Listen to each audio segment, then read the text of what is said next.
പ്രിയ പ്രേക്ഷകർക്ക് സീരിയൽ ന്യൂസിലേക്ക് സ്വാഗതം. കൂടുതൽ സീരിയൽ ന്യൂസുകൾ അതിവേഗം ലഭിക്കുന്നതിന് ഈ ചാനൽ സബ്സ്ക്രൈബ് ചെയ്യുക. ബെൽ ഐക്കൺ മറക്കാതെ ക്ലിക്ക് ചെയ്യുക. വീഡിയോ ഇഷ്ടമായി എങ്കിൽ ലൈക്ക് ചെയ്യാൻ മറക്കരുത്. ഒടുവിൽ ഇനി എന്ത് ചെയ്യും എന്ന ചോദ്യം മുമ്പിൽ ബാക്കിയായി നിൽക്കുമ്പോഴാണ് ജയിലിലേക്ക് ഇപ്പോൾ കടന്നു വരുന്നത് രാഹുൽ. അവിടെ വെച്ച് രാഹുൽ വിക്രമിനെയും കാണുന്നു. വിക്രമിനോട് നമ്മൾ 3 പേരും ഇപ്പോൾ ഇവിടെയാണ്, അവരാണെങ്കിൽ അവിടെ ആഘോഷിക്കുന്നു, കണ്ടില്ലേ? ഇനി എന്ത് ചെയ്യാനാ നമ്മൾ?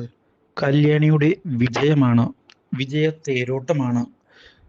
നിന്റെ അച്ഛൻ കൂടി അവരുടെ കൂടെയാ, ഞാനത് മനസ്സിലാക്കുന്നുണ്ട്. പക്ഷേ രാഹുൽ ഇവിടേക്ക് എത്തുമെന്ന് ഞാൻ ഒരിക്കലും പ്രതീക്ഷിച്ചതല്ല. നിങ്ങളെ ഞാൻ അങ്ങനെയല്ല കരുതിയത്. അതൊന്നും പറഞ്ഞിട്ട് കാര്യമില്ലടാ, എന്നെ കുടുക്കിയതാ. ഞാൻ ഒരിക്കലും വിചാരിച്ചില്ല ഇങ്ങനെയൊരു കുടുക്കിൽ ചെന്ന് ചാടുമെന്ന്. ഇനി എന്ത് പറഞ്ഞിട്ട് എന്താ കാര്യം? കാര്യങ്ങൾ കൈവിട്ടു പോയില്ലേ? നിരാശപ്പെടാതെ നമ്മൾ 3 പേരും ചേർന്ന് പരിശ്രമിച്ചാൽ തിരിച്ചടിക്കാൻ സാധിക്കുന്നതാണ്. അതിനുവേണ്ടി നമ്മൾ പരിശ്രമിക്കണം എന്ന് മാത്രമേയുള്ളൂ. നമ്മൾ ഇനി എന്താണ് ചെയ്യേണ്ടത്?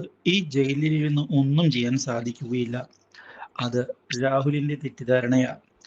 ഞങ്ങളുടെ പ്ലാൻ നടക്കാൻ പോവുകയാ. രാഹുലും കൂടെ നിന്ന് തന്നാൽ മതി. ശരി, ഞാൻ അതിന് തയ്യാറാ. രാഹുൽ വാക്കു നൽകുന്നു.